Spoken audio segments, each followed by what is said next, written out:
Well, hello everyone and welcome back. My name is Daphne St. Clair Ferguson and I am so excited to be joining Ladies Day. I mean, what the heck is going on here? It's Father's Day, but we're talking about Ladies Day. I mean, what is so important about women? Does anyone have anything to say about that? Nothing to say, women? I mean, come on. It's not. No one's got anything to say about women. Not one iota. I think that women are as important as fathers on their special day. Wonderful. And why are we talking about Ladies' Day? Maybe let's go back a bit since we're all a bit scared to talk about ladies here. Why not we start with an introduction? Introduce yourself to our little camera audience over there. Maybe talk a little bit about your role on the project here. I'll start here. With the ladies. I'm Jessie McQueen. I'm playwright and I play Lorna in Ladies Day. Ladies. I'm also a lady. My name is Shanda Bezic and I'm playing Vera in Ladies Day. I guess we gotta go ladies. Ladies. I'm a lady too. My name is Jennifer McEwen and I'm playing Evie in Ladies Day. And I'll pass it to a man. Ooh. Hi, I'm Jack Creaghan, and I am co-playwright and director. Hi there, Carson Pinch. I'm not a lady. I play all the husbands in Ladies Day. All the men. All the men. Now, so talk to me a little bit. What is Ladies' Day about? What can we expect to see? So Ladies Day is based on my grandmother's weekly ladies' days that she used to host in the 60s in her suburban neighborhood in Windsor for all the ladies of the neighborhood. And it kind of started out as a break and turned into a party and turned into a rebellion. And this play is a 70-minute exploration of all that we can do with all of that on the stage. Very cool. So what kind of rebellion can we expect from this show? Is the theater a type of rebellion within itself? That's an amazing question. Yes. Yes, it is. We're fighting something. We don't know what we're fighting yet, but we are fighting something. The silence. We're fighting the silence right now. Who wants to fight? What kind of rebellion are we exploring within this piece? The rebellion in this piece is largely against what was expected of women and how they were expected to live their lives in fairly tiny boxes, and they decided to start learning how to get out of them together. We're fighting regressive cultural change. And the want to drink Labatt's. And I think another important piece to this play is that there are reverberations throughout the generations. It's not just in the 60s. There are modern themes to the things that the ladies are fighting against that are still present and felt in this day. Very lovely. Jennifer, do you have anything to add? No, I'll just agree with Carson that I think that as much progress as has been made between now and the 60s, we're starting to feel like maybe we're going backwards in some places in the world that had sort of progressed. So I think it's also interesting commentary on that. In what ways do you believe we've gone backwards and are now meeting ourselves in the 60s? Where do we find that intersection? Well, I mean, reproductive health has taken a lot of steps backward, especially to our neighbors in the South. And I believe that if America is kind of going one way, Canada tends to follow eventually. And, when Roe v. Wade was overturned, I think everyone couldn't believe it. And then it happened. And I wouldn't be surprised if we don't rebel against what could change. I wouldn't be surprised that if it changes for the worst and it goes back to how it was in the 60s. Even just from like a non-political standpoint, there's like obviously a huge online social media movement towards like more quote unquote traditional gender roles. The manosphere, trad wives, like there's just there seems to be like an affection towards this like regressive gender roles that happened during the 60s and then recovered from, and now people seem to think that was like the good old days. Yeah. But it's not the good old days. Is it? We're trying to move forward here. So talk to me a little bit about how that's maybe reflected in the playwriting or directing of this piece, that we're able to see a silent or a loud rebellion against these ideals. Yeah, it's definitely going to be a loud rebellion. The play is raucous, and the ladies at the end of the day are just trying to connect and have fun and express themselves, and they're trying to let loose and be free, and they can feel the walls closing in on them as they attempt to expand their world. I'd love to hear about the connection that you spoke about. How is connection an act of rebellion, especially, I suppose, within this piece as well? Do you want to go for it? I just have to, like, so without getting too academic, like building a collective consciousness is like an important feature of like getting and garnering like rights and freedom within a society. And connection is, like at least from in a more micro example, is a way that these ladies build a collective consciousness, which is like a first step towards liberation. I also think being able to talk about things that weren't talked about is really important, and is the way that they form connection. Like all of these things that they went through, but that you weren't really allowed to talk about outside of the home at all, or even inside the home. And as they start to find connection and comfort with one another, it's because they're starting to speak about the things that they're not allowed to speak about. So I think that that's sort of where it starts to build, and it's so important, I think, as humans to have that connection and to know that you're not alone in things. Yes, and creating these third spaces. I mean, I believe the theater is one of those third spaces where we can go and meet people. And I do think, our government is destroying so many of those lovely third spaces. But we do find that within the theater, which is so exciting. And I love hearing you folks talk about it. Now, I asked this question to everyone, and I'm curious to hear your responses. What is Canadian theater, and how does this show fit within the landscape of Canadian theater? I would like to say a quick little thing, because and it's not going to really touch on that question, but I want it to be clear that this is a very funny comedy. Yeah. I don't know. And something that's not really recognized in Canadian theater is comedy, and there's a lot of history with comedy, and then people who have been brought up and then go to the States, or but we have such a history with comedy being in Canadian theater, and it needs to be more recognized. Mm-hmm. Yeah, thanks, Carson, for that. The conversation was getting a little scary, a little sullen. But we got onto it. That is an important theme of the show, is this idea of building collective consciousness and rebellion. But the way that we depict it is through, like, comedy and energy and fun.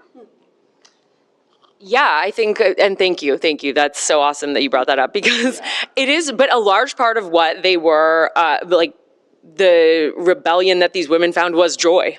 Like, it was not allowed for them to be experiencing the level of joy. And, like, the level of Labatt's and the level of just like getting to be free and fun and do whatever the heck. So Just that they only drink Labatt's. Except for me. I drink Canadian Dry. Whoa.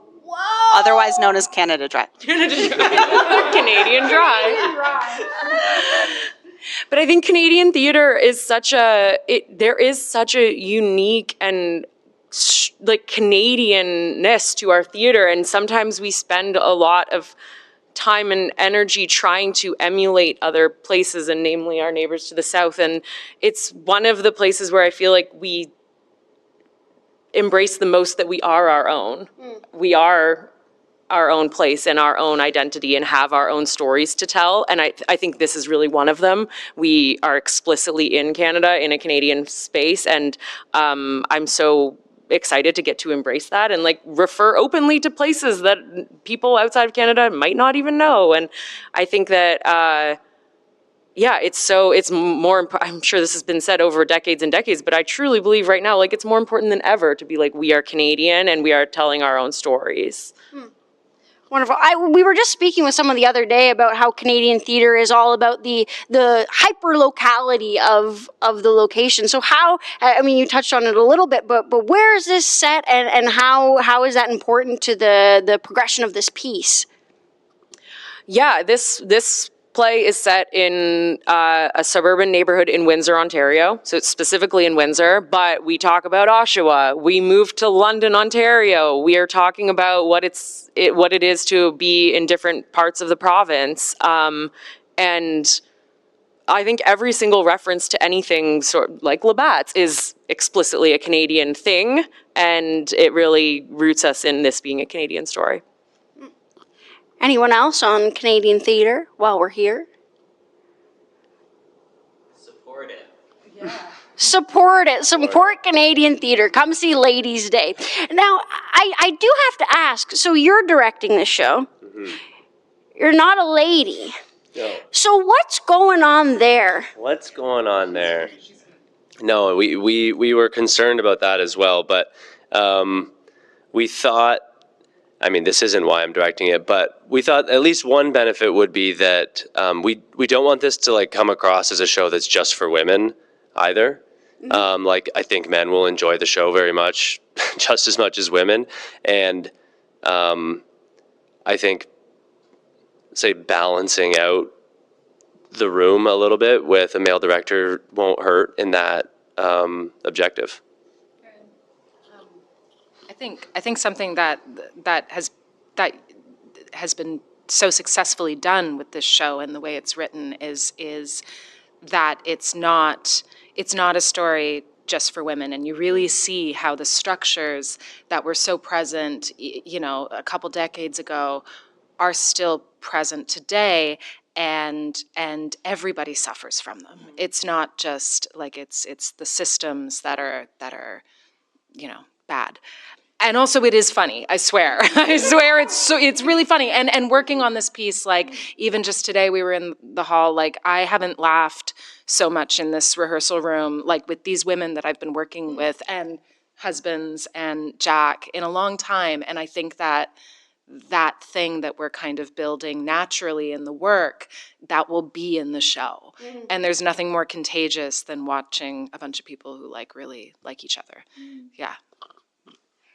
I'd love to hear about the rehearsal process. I mean, obviously, it seems like you guys are having a joy together. So how do you curate that within the room, and how does that take itself to the stage? And even just talk about the progress of the piece from the beginning. We do check-ins and we do fun warm-ups. And then everybody's in a good mood when we start. Okay. I'll just say from like an actor perspective coming into it, because we came into this maybe like a little bit later than some other shows, I actually think it's like quite amazing because these two are so organized that we know what's coming ahead of time. We're able to kind of just get through the work in this structured way with still having some freedom So I'm just interested to see like where it keeps going because they're very impressive, these two over here, just so you know. This entire team, I would say, this holds true for, and I think a big way that we fostered the joy is from the get-go. Even when we were building the script, and we were, who would be Vera, who would be Evie? These incredible actors who we already knew are the people who jumped into our brains. We were like, this is exactly who I want to ask. This would be my dream casting. And reaching out to them, we talked a little bit about, was intimidating because they're all, every single actor, it's Jen, it's Shanda, it's Carson, and it's Blair, who wasn't able to stay for today. But these are all actors and performers and comedians who I look up to and sort of like really am inspired by and idolize, and getting to play in the room with them, I'm like, what bigger joy could there be than this? So from the get-go, I think there was already just such a warmth and excitement for me, for sure, to be just in the room and like, for real, I get to play with these people. It's like, pinch me. So it was kind of built in from the start for me. Wonderful. And obviously this isn't your first rodeo at the Fringe. What are you taking from, you had Cheap Wine Childhood last year. So what are you taking from that experience that you're now bringing into this one? Well, coincidentally, we got drawn for the same venue. So we're in the exact same space as our last Fringe show last year. And it's very particular. It's a very particular space because it's in the round. So we were very fortunate to have experience doing a show in the round last year at this exact venue. So this specific show, Jess and I actually wrote it after we got drawn. So we wrote it to be in the round. So the whole script is designed to be in the round. It centers around the lives of four ladies who kind of occupy the four quadrants, let's say, of the stage as their home base, and a singular husband playing all of their husbands.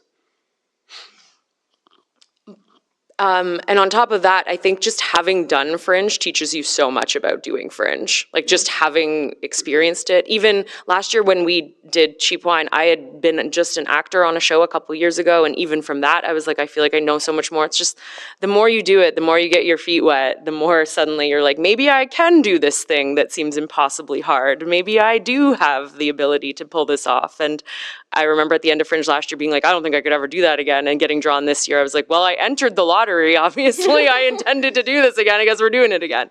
So learned a lot and learning a lot now. Yeah, I was going to say too, like, I think the team that you guys have put together, like, is full of Fringe spirit, because we've all kind of had our toe in the Fringe in many different capacities. And like, we have comedians, we have dancers, we have dramatic actors, we have directors. And so I think that like this really eclectic mix of all the talents that everyone has, like, makes the show really fringy. Like, that's the best thing about the Fringe, is when I think is when you're able to kind of mash around a whole bunch of different genres in a sense. And I think that this show really does that in a really fun and unexpected way. Like, are they going to start dancing? Are you going to start weeping? Is the audience going to get up and start cheering? Is it like you're kind of going to get a lot of boxes checked, I think, with this show. Speaking of getting boxes checked, I have, I am asking everyone this question this year. Where's your money going? Money. What money? Yeah, if you have, I mean, you gotta have a little bit, at least $5 maybe. You mean within the show? Within the show, outside of the show, what you're spending money on, where's it going, how you got money for the show. Swimsuits. Swimsuit budget. There's a major swimsuit budget here. We're checking a lot of boxes. What else? Rehearsal. Space to rehearse. The biggest. That by far the biggest, for sure. Swimsuits might be second. We're going really sparse with our set because 1 Fringe and 2 in the round and 3 budget. And what else? I guess that's it. Labatt's. It's going to Labatt's. And Canadian Dry. Yeah. And then we are a satellite venue, so we do pay for our venue in a different way than the main venue. So it's mostly space. It's mostly theater space and rehearsal space. Yeah, that's where the money goes. I'm not gonna lie. When you said speaking of getting your box checked, I thought you were going in a different direction. But What direction? Speak on it. Ladies' Day. So, okay, well, let's speak on that a little more. I'm kidding. We don't have to talk about that at all, unless someone wants to. Nobody wants to. Everyone's a little too shy. Oh, too bad. Well, you'll just have to come see Ladies Day, I guess, to get your box checked. Now, is there anything else you want to talk about other than boxes, about this show, about your experience on this show? Nothing. Everyone's so shy and scared. I don't know what's going on. Anything at all? No. I will. I just want to echo, I know I already sort of said along these lines, but I'll say again, and I want to echo Shanda, the breadth of different talents in the room of this show is extraordinary, and it brings so much joy to have all of these different people doing such incredible work all together.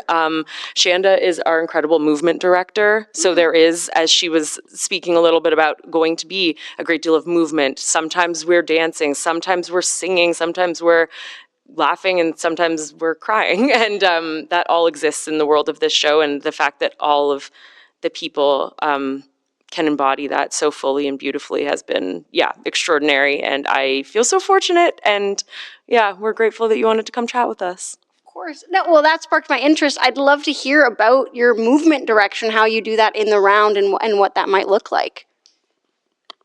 Sure. Really, it's been quite collaborative, and I think that we've been we're really lucky because Jess and Jack were in the space before. As far as the blocking is concerned, they have a really good idea of what is going to be good positions for us, so the whole audience is getting a great show. There are some things that we've had to figure out. Like there's some dance sequences. Like we said, a lot of Ladies' Day takes place in a pool, so we've had to figure out how to do pool in theater and in the round, and that's been really fun. And coming up with, like, I think each of the women who is playing a role, like, is offered such a really cool and unique, like, physicality for their own character, and it's kind of turning that up and turning that down. As I did say, there's a lot of Labatt's, so how many Labatt's have the ladies had, and how is that affecting the way that we're moving around the space and relating to each other? So but again, like, I think this group that they've put together, like, I've been on other projects where it is one person making decisions, and this hasn't felt like that. It's felt really collaborative, and I think that also just then echoes into the relationships of the characters as well. Was that an answer? I mean, also this guy over here, like, is a sketch darling as well, and did the Fringe, did a bunch of flips in a past Fringe show. So yeah. Flips in this show. No, I forbid him to do any flips. We should probably put in a couple flips. What husband could do a couple of flips? Charlie could kind of flips for sure. Sleeper Wally? A flipper? Yeah. Wally's probably flipper. Okay, comment. How many likes would it take to add a flip to this show? Do you think we could put that in? If we get 100 likes, we'll put a flip in the show. And a sold out first night. Then we'll add a flip. Yeah. I guarantee it. Guaranteed. It's guaranteed. Guaranteed a flip. 100 likes, sold out, opening night. Yeah. We've got it. All right, my final question for you. Why Labatt?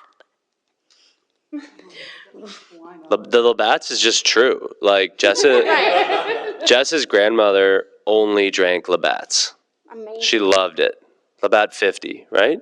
Probably. Oh, I don't know, actually. Just a little Just any Labatt's. She was a Labatt's gal. Like back then, people were Molson families or Labatt's families, and they were a Labatt's family, and that was that. So we had to stay historically accurate. Just like the Catholics and Protestants, I suppose, right? There's a little bit of that, isn't there? There's a little bit of that. I am the only Protestant in this show. Her character. And drinking Canadian Dry. Yeah. Canada Dry. Come on now. I see what's going on here. There's a couple jokes in this show, I think. Maybe more than one. I don't know. It's hard to tell right now, but I think that means you have to come see it. So Ladies Day is playing July 2nd to 11th, correct? 2nd to 12th. 2nd to 12th. There we go. And you're over at Video Cabaret, correct? Oh, correct. Okay. So come see the show. Come see what it's all about. Maybe you'll laugh. Maybe you'll cry. Maybe you'll dance. Maybe you'll flip. There's going to be a pool. Wear your swimsuits. Wear your swimsuits. And like this 100 times minimum and come to opening night. Okay? This is Daphne St. Clair Ferguson signing off.